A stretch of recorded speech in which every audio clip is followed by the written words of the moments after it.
Olá, amigos e amigas da TV Candelária, da Record News de Porto Velho. Estamos começando agora, com o apoio da Santo Antônio Energia, mais um Papo News. Seu programa de entrevistas de todo final de semana, onde tradicionalmente você tem a oportunidade de conhecer pessoas, lideranças políticas, empresariais, artísticas, culturais, gente que contribuiu de alguma forma para o desenvolvimento do estado de Rondônia. Mas hoje nós vamos mudar um pouco a tônica do nosso programa. Nosso foco será mais temático e não pessoal. Não que a pessoa que está hoje nos visitando aqui em nossos estúdios não seja realmente uma personalidade que mereça isso. Mas o tema que nós vamos tratar aqui é que é muito importante. O início desse século começou com a possibilidade de uma catástrofe planetária em função de uma teoria supostamente científica, que denominou-se aquecimento global.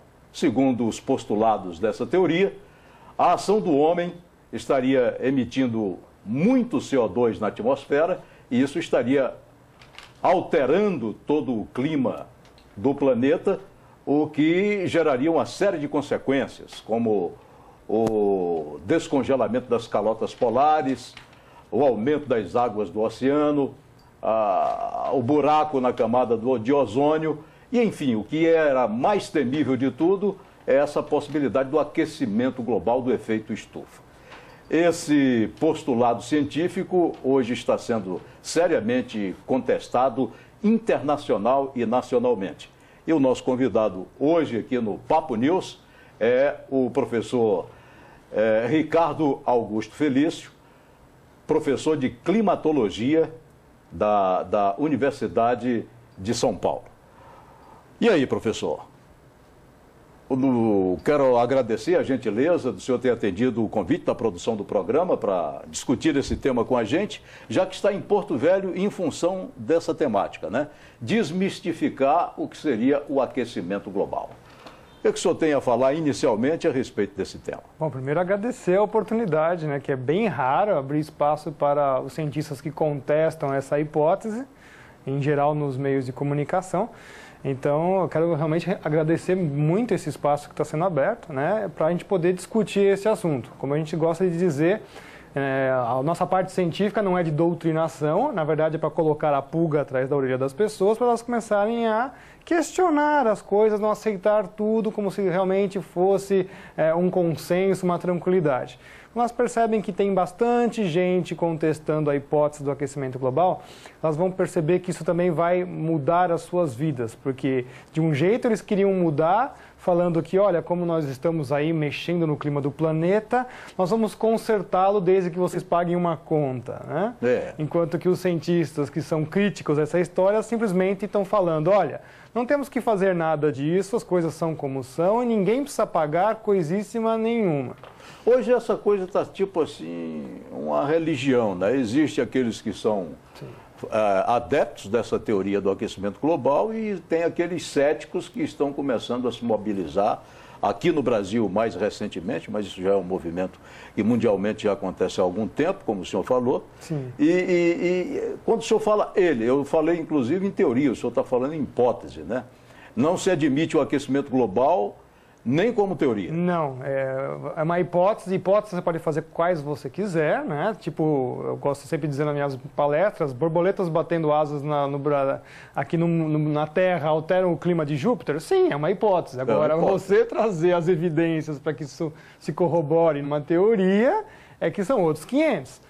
Então, a mesma coisa para o aquecimento global. O homem muda o clima, mudanças climáticas, aquecimento global, por causa das suas emissões de CO2. Tá, essa é uma afirmação.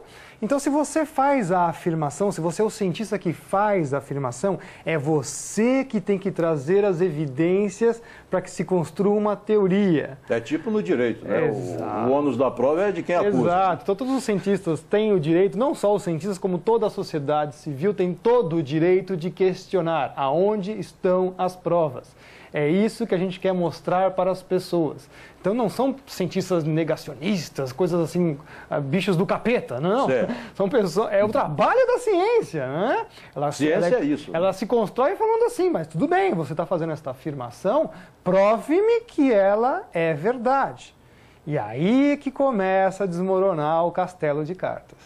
Bem, o professor está aqui em Porto Velho, a convite da Federação das Indústrias do Estado de Rondônia, que achou o tema muito importante e o trouxe para fazer uma palestra para os empresariados e a classe produtiva de Rondônia se conscientizar melhor a respeito desse tema. Eu quero começar a nossa entrevista, então, professor, pedindo que o senhor faça um resumo de qual seria a proposta, então, dessa hipótese do aquecimento global e a que pretexto ela foi constituída.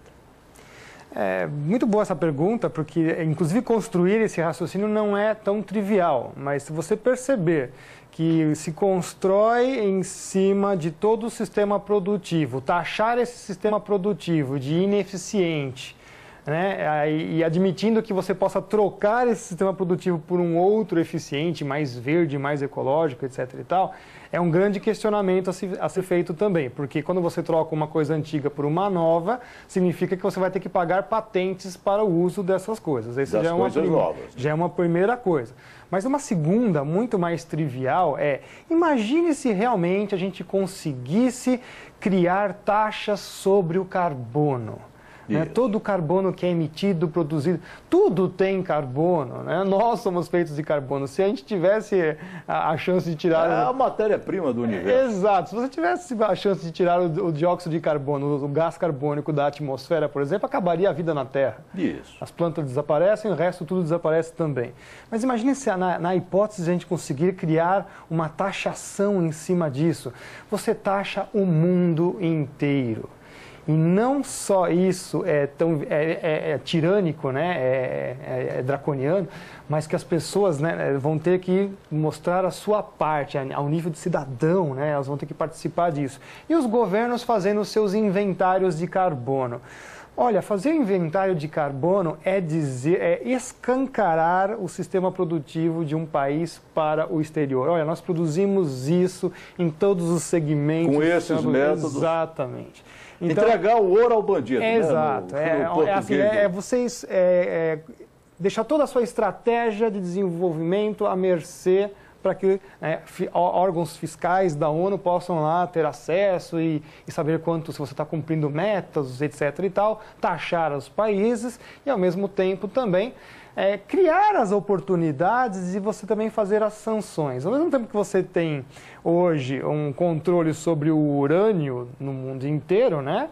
Eles querem fazer a mesma coisa para o gás carbônico. Chega a ser até hilário, né? Como você vai fazer um negócio que é o gás da vida? Quer dizer que daqui a pouco tem que constituir uma comissão da ONU para vir aqui, ver como é que está sendo a nossa produção, se nós estamos e aí, olha fazer só, esse tipo de auditoria. Isso, se você não está cumprindo, aí começam as metas, as sanções econômicas, até chegar nas sanções militares. Isso não é o professor Ricardo que está falando, é o relatório Brundtland, no qual a ONU se baseia. Então eles estão falando isso, olha, até um nível que nós vamos chegar aí, né? Isso saiu da boca do próprio ministro das Minas britânico, o Miliband, quando ele era ministro. Ele falou, né, numa das entrevistas que deu aqui no Brasil, mas se os países não se adaptarem, nós vamos dar um jeito deles se adaptarem, inclusive com sanções militares. Então, eles mesmos falam isso. Isso é muito preocupante. Então, essa falácia do aquecimento global é mais uma ideologia a serviço do capital internacional. Poderíamos resumir assim? Eu ainda preferia não só não falar assim o capital internacional, mas os oligopólios mesmo. Aqueles que você tem a garantia do lucro, né? Porque você vê o sistema capitalista em si, a pessoa se expõe a riscos. Né? O empreendimento se expõe a riscos, você não tem garantia de lucro. Agora, essa turma não, né? Eles conseguem manipular as coisas, governos, leis, etc. e tal, de maneira que eles constroem um oligopólio garantido sempre o seu lucro. Né? É uma coisa que tem que deixar bem claro nisso. Isso foi apresentado ao mundo, inclusive com um filme, né, do Al Gore, Sim. Aquecimento Global, né? Uma verdade inconveniente. É uma verdade inconveniente. É um filme de ficção científica, muito bom, né? Mobilizou e até hoje mobiliza recursos vultosos em dólares e ficou praticamente como uma verdade mais que inconveniente, uma verdade absoluta. Eu gostaria que o senhor fizesse uma retrospectiva de quais foram as primeiras cabeças da área científica internacional que começaram a contestar isso e como é que elas foram recepcionadas pela mídia do estabelecimento? Elas sempre foram colocadas de lado nessa situação, né? Não tinham espaço? Não tinham espaço, perseguição política, até mesmo problemas de ameaça de morte, né? O Timothy Ball é um dos cientistas nos Estados Unidos que teve muitos problemas com isso. Aqui no Brasil mesmo, nós somos bastante perseguidos, né? Academicamente também. O professor Molion é um dos que, quando começou a contestar isso há mais de 20 anos atrás, perdeu suas linhas de financiamento. E assim vai, né? A gente percebe que realmente, e você vai no histórico também, os pesquisadores que trabalhavam com o ozônio, todos que eram contra a história do ozônio, né, que foi a primeira grande falácia científica que fechou o século XX, também foram gradativamente cortando as suas linhas de pesquisa, foram denegrindo a imagem desses cientistas até caírem ao esquecimento. Só que eles viraram grandes heróis, na verdade, né? E hoje com a internet, com outros recursos midiáticos, essa contestação começou a tomar contornos e volumes e hoje não podem mais ser escondidos da imprensa. Não, exatamente. É bem difícil. Teve também um problema que a internet... A história do ozônio colou tão bem porque você não tinha essa ferramenta de troca de informações, né? Isso. Mas lá fora essa briga foi muito intensa. Se vai trocar os CFCs ou não vai, os gases halon e tudo mais. Isso nada veio para o terceiro mundo, quase nada veio para o Brasil. Quem sofreu muito foram as empresas nacionais que trabalhavam com refrigeração. A maior parte delas faliu, teve que entrar em concordata ou aceitar acordos internacionais. Então, você percebe nisso, você consegue mapear que há um planejamento e vai chegar agora aonde? No sistema produtivo, que vai usar o carbono, né? Então, se você está montando uma pirâmide, o próximo passo é todo o sistema energético. Petróleo, sistema produtivo. O próximo andar vai ser o quê? A biodiversidade. Qual é o outro andar? Os oceanos, vai para a Antártida e finalmente chega no espaço sideral. Por incrível que pareça, até isso eles já previram. Pois bem, então vamos começar a conhecer de perto e desmontar essa verdade inconveniente que nos foi imposta durante tanto tempo. Começou aí com a camada de ozônio. Não existe camada de ozônio? Não, camada de ozônio ela não existe, ela é um estado transitivo. Qual era o pretexto desse grupo de inventar essa história? É bem interessante, porque quando a gente vai para a raiz da coisa, que é o Gordon Dobson, é o pai do ozônio. Você vai para os artigos dele, vai estudar as coisas, ele vai mostrando a variação do ozônio na atmosfera, na estratosfera. Começando isso no hemisfério norte, e quando veio o Ano Geofísico Internacional de 1957 a 59, foi estendido até 59, ele foi fazer as pesquisas na Antártida.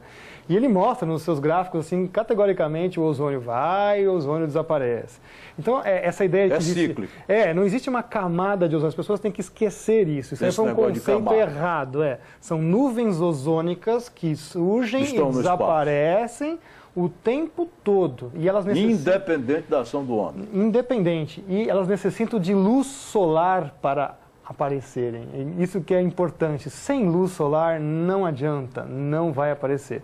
E o mais interessante de tudo isso é que o cloro natural, de origem natural, é 80 mil vezes maior do que o de origem antrópica. Então jamais foi constatado que os gases refrigerantes fizeram qualquer coisa na camada de ozônio, buraco na Antártida e tudo mais.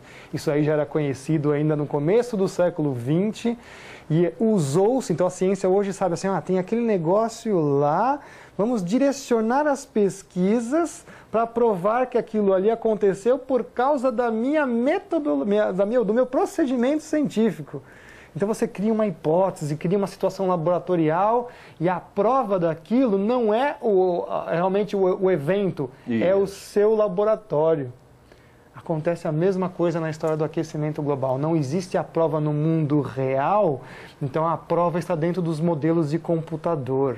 E a sua vida, a minha vida, a vida de milhões de pessoas, a vida do mundo inteiro está sendo decidida por causa de saídas de modelos de computador. Já pensou? E quantas indústrias de refrigeração acabaram falindo por conta dessa falácia. Sim, os Estados Unidos isso foi muito mais terrível, né? As empresas de refrigeração, as menores, tinham que pagaram multas assim homéricas por causa de ter usado um gás refrigerante que não deveria, etc. e tal. Mas o pior é o pessoal que trabalhou com isso na época admitiu que milhões de pessoas iam morrer por causa disso. Porque a indústria de refrigeração ela estava se expandindo no terceiro mundo, principalmente no mundo tropical, e muita gente morreu por envenenamento de comida, né? Não tinha mais como comprar refrigeradores novos. E sem falar também depois dos incidentes que nós tivemos com incêndios, né? Que o gás halon era um gás específico para apagar incêndios de classes D e E, que são em praças de máquinas, em aviões, etc. Ele tem um poder de apagar um incêndio em menos de 1/4 de segundo. Então você salvou muitas e muitas vidas por aí com o uso de gás halon. Com a sua proibição, muita gente agora morre nesses incêndios. E essa questão do degelo nas calotas polares? Essa é bem interessante, né? Sempre gostam de mostrar o hemisfério norte. Verdade. O hemisfério norte é extremamente vulnerável a qualquer tipo de variação climática. Isso já é muito conhecido. Porque é uma calotinha de gelo de oceano congelado que precipita um pouco de neve e fica um pouquinho mais espessa. Mas ela tem uma variação de no máximo 10 metros de espessura, uma média de 2 a 3 metros e o mínimo 1 metro, porque abaixo disso o gelo ele se arrebenta, né? Enquanto que na Antártida, o Polo Sul, é extremamente oposto. Você tem um continente lá e são 14 milhões de quilômetros quadrados, né? É quase 2 vezes o Brasil, o continente antártico, que chega a quase que duplicar durante o inverno, ele vai para quase 26, 28 milhões de quilômetros quadrados, quando os mares congelam. E lá, na parte do continental mesmo, você tem uma espessura média de 2 quilômetros de gelo. Em pontos chega até de 4.700 metros de gelo. Então, para aquilo ali derreter, a temperatura da Terra precisa subir assim, uns 20, 30 graus. Quando isso acontecer, esse é o menor dos nossos problemas, né? Seria o menor dos problemas. Seria o degelo das calotas polares. Agora, então, voltando ao Ártico, o Ártico varia muito mesmo. Isso sempre foi conhecido, tanto pelos Estados Unidos quanto pela antiga União Soviética, porque a guerra deles ia acontecer pelo Polo Norte. A gente sempre ressalta isso, a Guerra Fria, a guerra nuclear, começaria com submarinos nucleares. Isso. Então, o objetivo deles era sempre implantar um submarino na parte polar. Tá? Então, os mísseis intercontinentais, os SLBMs, eram os polares, inclusive o nome, né? Então, você colocar um submarino escondido ali e pegar o seu inimigo de calça curta. De calça curta. Nós vamos para o primeiro intervalo do Papo News de hoje. Daqui a pouco a gente volta. Nosso assunto aqui é aquecimento global, uma verdade inconveniente que acabou se tornando, aliás, está se descobrindo que na verdade era uma falácia. E o nosso convidado hoje é o professor Ricardo Felício, professor de climatologia do Departamento de Geografia da Universidade de São Paulo. Fique ligado que a gente volta em instantes.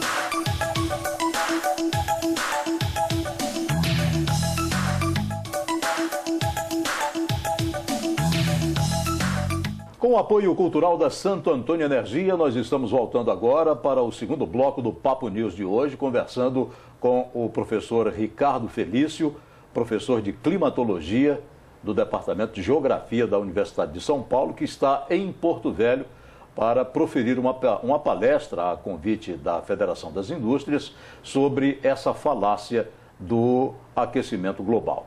No primeiro bloco, ele esteve abordando aí alguns itens, alguns postulados que estão sendo colocados por terra e falou sobre essa falácia do degelo das calotas polares. E, consequentemente, a ação imediata desse degelo, que seria o aumento das águas dos oceanos, que poderiam invadir aí os continentes, também não está acontecendo. Professor. Não, porque o que degela são gelos que já estão dentro d'água, né? Então, gelo dentro d'água vira água. Não muda nada. O que realmente seria preocupante é se as geleiras que estão internas à Antártida e à Groenlândia derretessem, mas isso é muito improvável que aconteça. O próprio IPCC admite isso no seu grande relatório, certo, que difere dos sumários para executivos. Então a gente tem que tomar muito cuidado que, dentro dos grandes relatórios, eles colocam todas as incertezas que falam, olha, pode ser isso ou pode ser aquilo, quer dizer, tanto faz. certo. Fazem milhares de cenários. De projeções. Que são cenários de computador, simplesmente. Eles não têm a vocação de realmente prognosticar alguma coisa com mais seriedade. Aí quando você vai ler os sumários para executivos, que das 3.000 páginas tornam-se 20, aí você percebe, mas peraí, destoa o que está dizendo no relatório para o que está no sumário. Aí no sumário começa todo o pavor, né, para você vender esse medo para a mídia, para os políticos, né, e por aí vai. Então não, o nível do mar é o que está aí já há mais de 170 anos, tem a marca do nível do mar, ele está no mesmo lugar. As pequenas variações que ele faz de 15, 20, 25 centímetros, até se a gente quiser imaginar, é por dilatação térmica, é por causa das fases da Lua, também pela ação dos ciclones extratropicais que empurram a água para lá e para cá. Então, às vezes, o mar sobe, arrebenta toda a costa lá do Rio de Janeiro, ou de São Paulo, ou do Rio Grande do Sul, aquecimento global. Não, esse é um fenômeno que aconteceu, foi um fenômeno meteorológico, que empurrou a água para a costa. Tanto é que depois volta, né? Então o aquecimento global só aconteceu aquele dia. Então não pode, tem que distinguir o que são os fenômenos naturais que estão acontecendo dessa história toda da falácia do aquecimento global. Então o nível do mar sobe e desce, isso é normal.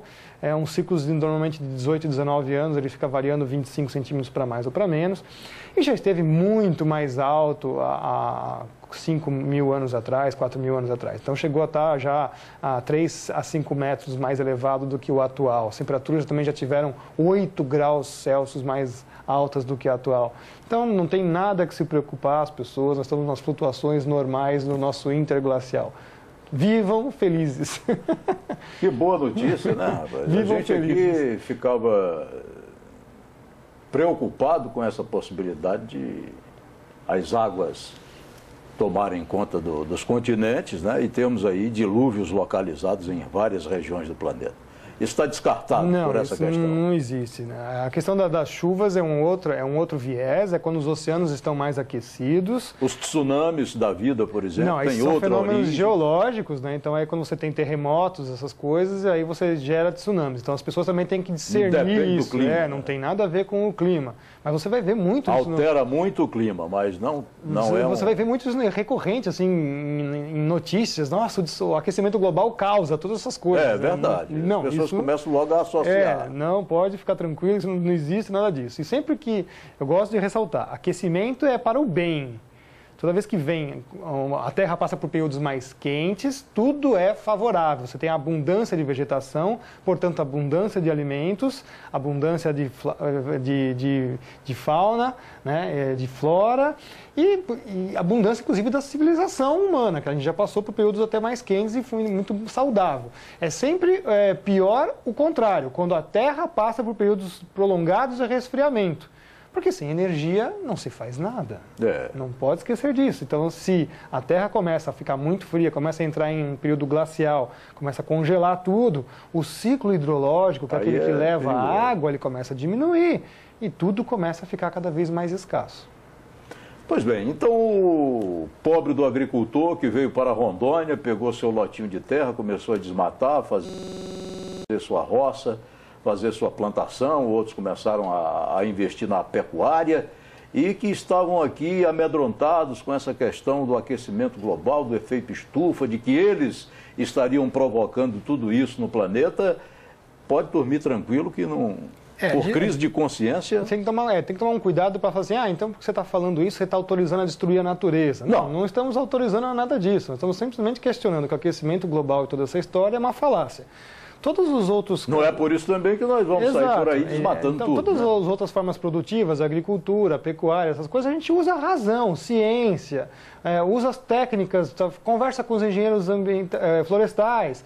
Então tem como usar a ciência e a razão para a gente manejar a natureza a nosso favor. Né? Então a gente não pode ser nem o 8 nem o 80. O que eu critico muito o movimento ambientalista é que tem que ser tudo intocável. Desculpe-me, não. É para o bem do homem. Quando o homem está bem, a natureza também. A primazia de muitas ONGs aí é o meio ambiente, não é nem o homem. Não é o homem, não pode isso. Nós temos que discernir, temos que mexer nesses nossos valores, que na verdade são as pessoas o foco da nossa civilização.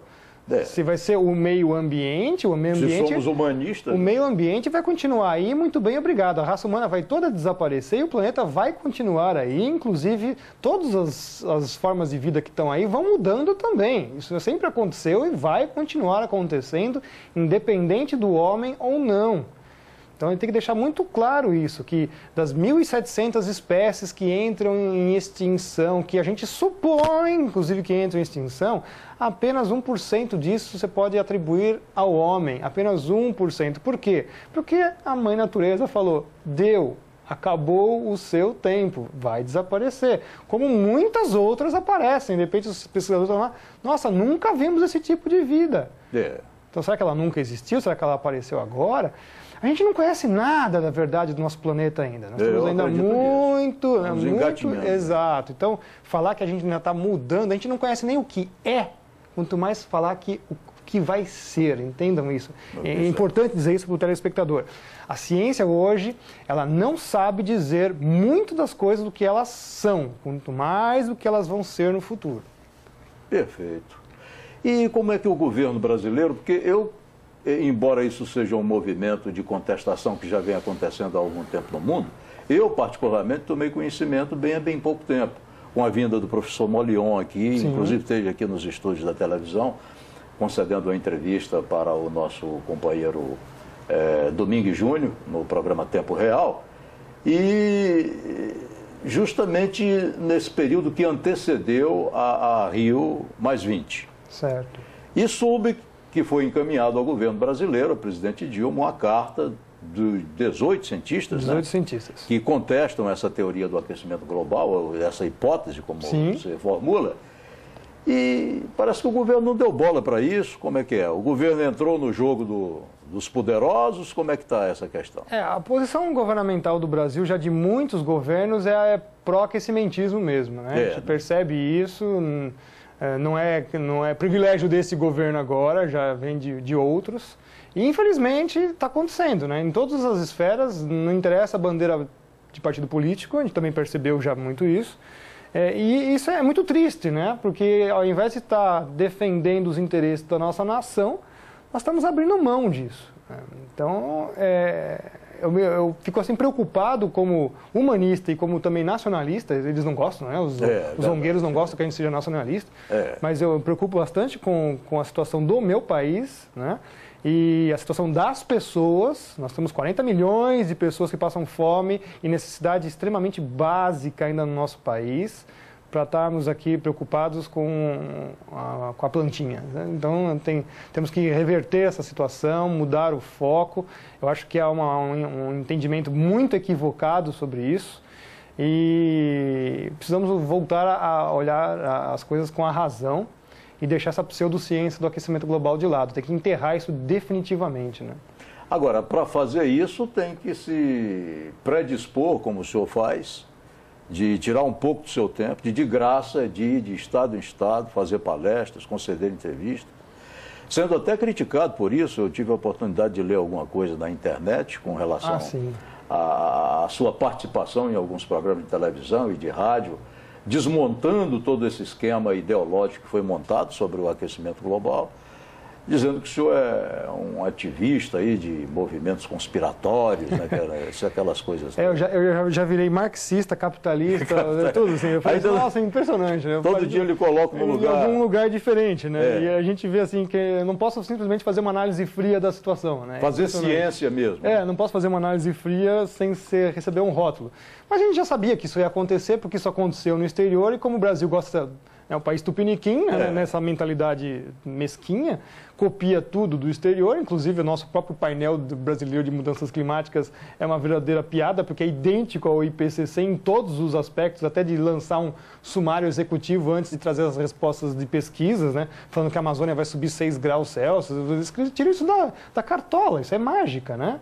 Então a gente já está acostumado com isso. Uma das das contestações que fizeram a uma afirmação sua, que eu pude ler, até anotei aqui, de que o senhor teria afirmado que a floresta amazônica se reconstituiria em 20 anos, caso ela fosse desmatada. Mas aí eu fiz de propósito esse negócio, foi interessante, porque eu usei a palavra cenário na frente. Cenário. Né? E todo mundo vai lá e me critica um monte de coisa, mas não pegou o fio da meada. Certo. Porque quando o IPCC ou qualquer um desses, né, catastrofistas faz os seus cenários, ninguém contesta eles. Verdade. Então eu fiz de propósito aquilo e pouca gente percebeu. É óbvio que você tirar toda a floresta, não tem a semente para nascer. Exato. Mas se você tiver grandes clareiras, a floresta sim se recupera, porque o poder de recuperação das florestas tropicais é imenso. A gente vê um exemplo que teve na própria Serra do Mar, que em 4 ou 5 anos, grandes buracos, grandes clareiras que estavam abertas, recuperaram rapidamente. Então, a floresta tropical ela tem um poder de recuperação, sim, intenso, óbvio, desde que tenha matrizes para poder fazer isso. Né? Enquanto que as outras florestas decíduas demoram mais, 50 anos. Então, foi uma provocação muito bem feita, muito bem colocada, que poucos, né, prestaram bem atenção. Mas foi justamente nisso, né? Olha, quer dizer, eu não posso fazer o cenáriozinho, mas os outros podem. Né? Uma pegadinha na metodologia deles. Exato, né? Exato. Então, eu gostei. Deixa eles criticar, né? Eles estão caindo na própria armadilha. E o senhor é de onde? Eu sou de São Paulo mesmo. Né? Natural de São Paulo. Natural de São Paulo. Me formei primeiro em processamento de dados, então por isso eu sei muito bem que eu falo de computação, essas coisas. Fui para meteorologia, depois fui para o INPE, para Ciências Espaciais, com o estudo de Antártida, e finalmente eu fui para a geografia, né? Na geografia que eu acho que realmente me abriu assim, a visão como cientista, para você conseguir ver as outras posições, os outros lados das conversas, da discussão, relações internacionais, diplomacia, né? Sistemas produtivos. Então foi bem interessante isso, que aí eu aliei toda essa parte de climatologia com a geografia, e isso me fez ser um cientista assim, mais cabeça aberta para questionar as coisas. Né? E na academia, como é que o senhor é visto? Principalmente pelos seus colegas e também pelos seus alunos. Pelos com alunos, essas ideias? Não, os alunos até que eles gostam disso, né? Eles gostam de debates. Estão com a cabeça mais aberta para a maior parte deles na geografia, sim, e nós estamos tendo mais adeptos das geociências, da oceanografia, de outras áreas das relações internacionais também. O pessoal está interessado em saber o que é isso, porque eles sabem que nós estamos firmando carreiras nisso, eles querem saber, bom, isso aí tem futuro, não tem? Como é que é essa discussão em geral? Mas entre os colegas mesmo, acadêmicos, aí é muito baixo, é muito fraco. A maior parte realmente quer puxar o tapete, como está acontecendo atualmente. Né? E é uma pena, né? Porque você não tem direito de expressar a sua opinião e nem de mostrar a sua pesquisa científica, porque ela não está no formato adequado, o formato da chapa branca. Né?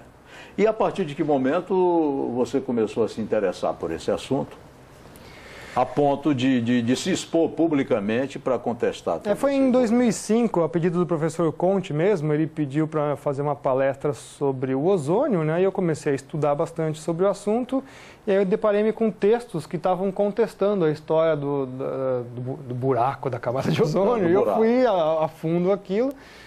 E aí comecei a analisar quem eram os cientistas, quem depois começou, onde vinha as linhas de financiamento e tudo mais, e vi que eram os mesmos que começaram a trabalhar para o aquecimento global também. Então esse start aconteceu mesmo dentro da geografia, foi bem interessante isso. E a partir dali não parei mais. Aí fui conhecendo outros colegas bem importantes, né? Daniela Onça, o próprio professor Conte, o professor Tarek, enfim, vários outros colegas também de academia. E aí a gente foi estudando muito isso, cada um pedaço dessa coisa, e foi desmascarando esse grande quebra-cabeça. E assim foi, né? E está indo, né? Está indo, não sabe para onde vai. Ricardo, e dos cientistas que engendraram toda essa hipótese, como o senhor coloca? Algum já voltou atrás, já jogou a toalha? É interessante que o próprio Lovelock, que é o chamado Papa da história, volta atrás, né? Recentemente ele fala isso, né? Que cometeu um equívoco, porque é óbvio, desde 1998 as temperaturas estão caindo. O Phil Jones também, do escândalo do Climate Gate, né? Que fez um método computacional para esconder o declínio da temperatura.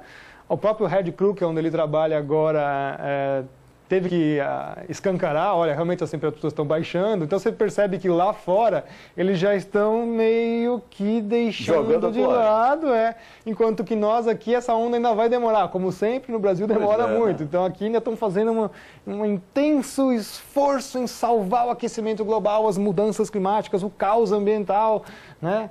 Enquanto que lá fora eles já estão, olha, acho que não é meio que por aí, né? Estamos encerrando aqui o segundo bloco do Papo News de hoje, conversando com o professor Ricardo Felício, e daqui a pouco a gente volta no terceiro e último bloco do programa, onde ele vai informar onde o telespectador pode obter maiores informações em detalhes a respeito do desmonte dessa falácia do aquecimento global.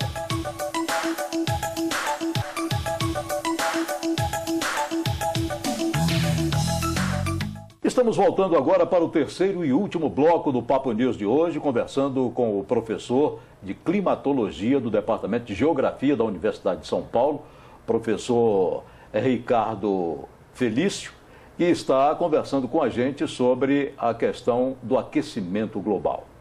E nesse bloco, professor, eu gostaria que o senhor... esse assunto é um assunto realmente apaixonante para muitos. Eu sei que o nosso tempo é muito exíguo num programa para a gente descer em detalhes. Onde é que o telespectador poderia obter maiores informações, um site na internet, a literatura já disponível para as pessoas consultarem melhor, se informarem melhor a respeito desse assunto, além das suas palestras, né, que o senhor tem dado no Brasil inteiro? Nós temos o nosso site, que é o repositório de material científico, que é o www.fakeclimate.com.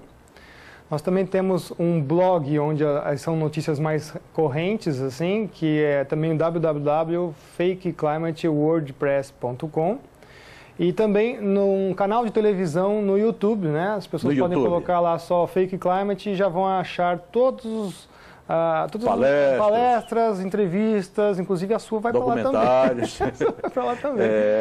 De todos os participantes da equipe Fake Climate que já foram em entrevistas, já fizeram palestras e tudo mais. Então, é um material bem vasto, né? Eu baixei, inclusive imprimi aqui, o Manual dos Céticos, né? Isso, esse é interessante. Interessante aqui, está bem ilustrado, bem didático mesmo. Qual a origem dessa... Então, esse daí é a jornalista australiana Joanne Nova. Ela era aquecimentista, defendia o aquecimento global com unhas e dentes, até o momento que ela foi estudar. Quando ela foi estudar, ela percebeu que era uma coisa assim, era impossível essas coisas acontecerem, e ela se propôs a fazer um manual dos céticos, que é para introduzir o assunto para as pessoas que não conhecem exatamente nada. Né? E aí a gente pegou esse manual em inglês, a equipe Fake Climate aqui no Brasil, e resolvemos traduzir para o português, mas fazer idêntico ao dela, né? E assim que a gente acabou de fazer, mandamos a cópia para ela, inclusive tem no site dela, já foi traduzido para mais de 50 idiomas, se não me engano. Ela coloca lá uma nota específica para a equipe brasileira, falando assim que ela nunca viu uma coisa tão perfeita, né? E põe elogios para nós, tudo mais. E aí saiu esse material, que ele é bem interessante para as pessoas que não conhecem nada sobre o assunto mesmo. Assim, mas peraí, vamos ver o que é essa história do aquecimento global. Então é um início, né? Mas nos outros você vai encontrar já livros em português, vai ter acesso aos pesquisadores internacionais e aos seus trabalhos científicos, os nossos trabalhos, quando a gente consegue publicar, né? Também tem isso, consegue, né? Quando a gente consegue publicar em alguns poucos eventos que abrem espaço, como o Fórum Ambiental da Alta Paulista, em São Paulo, é um fórum de mente aberta e gosta do debate, é bem interessante. E lá a gente conhece gente assim que trabalha com o meio ambiente de fato e traz soluções para os problemas, né? Isso é bem interessante. Enfim, então tem que começar realmente a se informar, né? O mundo é vasto, a literatura é bem vasta. Aí você percebe, pode dar uma estudada do lado de lá também, estudo nosso e veja o que acontece, né? Tire as suas conclusões, né? A gente não veio aqui doutrinar, diferente deles que vêm com ideologia, a gente não vem com isso, não é o nosso propósito. Nosso propósito é trazer informação. Questionar. Questionar. Saber se realmente é ciência o que estão colocando para a gente. Exato, isso é importante. Perfeito. E como é que a classe produtiva tem recebido essas contestações? Aqui, o senhor está aqui presente hoje no estado de Rondônia em função de um convite da Federação das Indústrias do estado de Rondônia. Um órgão, uma entidade ligada à CNI que realmente tem uma representatividade, uma credibilidade nacional e internacional. Isso é importante porque a pequena e a média produção, tanto o setor industrial quanto o setor produtivo mesmo do campo, assim, é o que é mais atingido por isso, né? Tá engessado tudo. É proposital, né? A gente percebe que isso é proposital mesmo para engessar o pequeno e médio produtor com tudo que é tipo de situação inconcebível ao meio ambiente e aos temas de aquecimento global, mudanças climáticas. Então, está sendo muito favorável. Parece uma nova inquisição, né? É uma nova inquisição, na verdade é mesmo. E isso cai diretamente, primeiro, nos cientistas, nós aqui, né? E neles indiretamente como taxação, imposto e muitos outros problemas jurídicos, né? Mas está sendo interessante porque eles estão podendo ter um norte, né? Não é à toa que o nosso símbolo realmente a bússola, né? Então, é um norte para eles poderem também ter um pouco de embasamento científico para poderem também nortear as suas políticas, né? Porque eles também têm que usar as suas forças políticas para dar voz à razão de novo, tanto em Congresso, em Câmara dos Deputados, vereadores e por aí vai. Então, eu acho que esse é o nosso papel. E ressalto, nós não estamos ganhando nenhum centavo com isso. Nós estamos simplesmente trazendo aqui a verdade, luz aos fatos, né? Informação. A gente não tem nenhum interesse econômico sobre isso, porque vão acusar a gente de tudo que é coisa, como já comentamos, né? Não recebo nenhum financiamento de coisa nenhuma. A gente só realmente está trazendo informação, que esse é o papel da universidade. Porque é interessante, né? Porque para o lado de lá eles podem, então a gente não pode trazer informação. Né? Então isso tem que ser lembrado. Muito desigual, né? Concorrência desleal. Professor, eu estou bastante satisfeito com as informações. Esse é um tema realmente, como já falei, apaixonante. E eu gostaria de finalizar essa entrevista frisando, ressaltando bastante o que o senhor colocou aqui. Não liberou geral para desmatar, para acabar com o meio ambiente, não, né? Não é porque o aquecimento global seja uma falácia que nós vamos agora acabar com a floresta, destruir os animais, poluir os rios, não é bem assim. Isso é a lógica da coerência que os ambientalistas usam. Eles falam assim, então pode misturar tudo com tudo, né? Então a gente tem que ser bem categórico nisso, né? Não é assim. Então não caia na falácia ambientalista. O meio ambiente realmente merece cuidado. Mas isso é sempre na nossa escala local. É onde o homem está atuando, a gente tem que atuar com inteligência, com razão, com ciência. Racionalidade. O meio está aí para o nosso... Sustentabilidade. Não, esqueça isso, pelo amor de Deus. Isso daí é malthusianismo. Faz parte do pacote deles. Faz parte do pacote? Faz parte do pacote deles. É mesmo? Faz parte do pacote deles. A gente tem que usar a razão, usar as coisas e sempre evoluir, porque as técnicas vão mudando, vão se aperfeiçoando, e a gente vai também mudando nossas formas produtivas com o passar do tempo.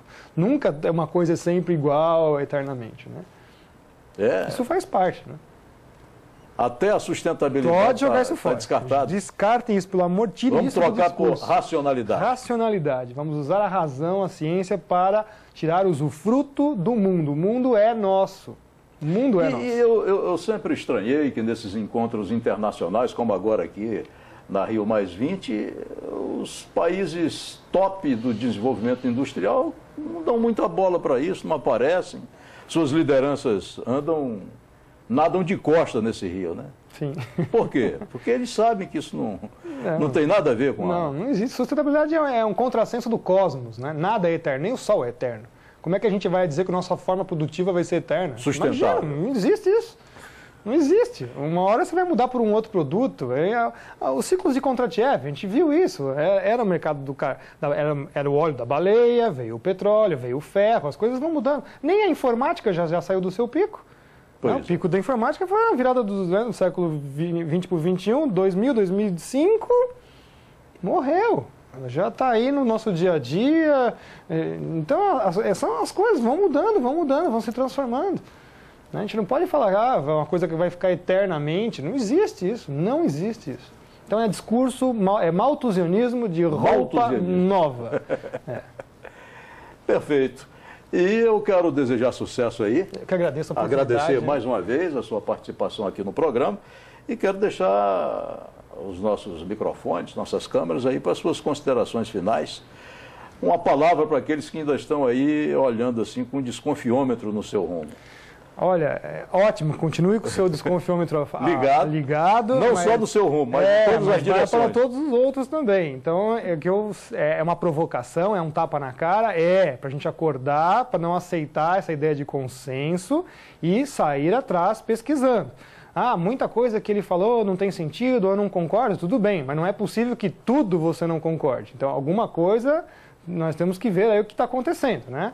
Então, a ideia é essa, a gente está aqui trazendo um pouco de informação para que as pessoas possam correr atrás e tirar as suas próprias conclusões. Não aceitar, né, as ovelhas, né, a revolução dos bichos, né? Isso. A revolução dos bichos, as ovelhinhas, as coisas estão acontecendo. Tem que correr atrás para não ficar suscetível a esse tipo de discurso. Quantos engodos a humanidade já engoliu, né? Já em nome da ciência? Claro, rotulado de ciência. Muitos. Né? Esse é só mais um. Então, por que as pessoas estão achando isso tão surpreendente? Não é também novidade. Só mais um. Não é conspirações. Não são nem conspirações, isso é aberto mesmo. Exato. Não é nenhuma conspiração, é jogo aberto. É só a gente pôr a mão na cabeça. Raciocinar um pouquinho e ver que não está certo. Perfeito. Eu sou o Sérgio Melo, esta é a Record News e a TV Candelária e este é o Papo News. Eu conversei hoje aqui com o professor Ricardo Augusto Felício. Ele é professor de climatologia do Departamento de Geografia da Universidade de São Paulo e veio a Rondônia, a convite da Federação das Indústrias do Estado de Rondônia, para fazer uma palestra para a classe produtiva do Estado a respeito do desmonte dessa, eu dizia teoria, ele fala que é uma hipótese do aquecimento global. Como o tema é pertinente, resolvemos aproveitar a sua passagem por Rondônia para fazer um Papo News temático. Espero que você tenha se instruído, despertado para o assunto e continue pesquisando, porque o assunto merece. A gente volta a se encontrar no nosso próximo programa. Até lá.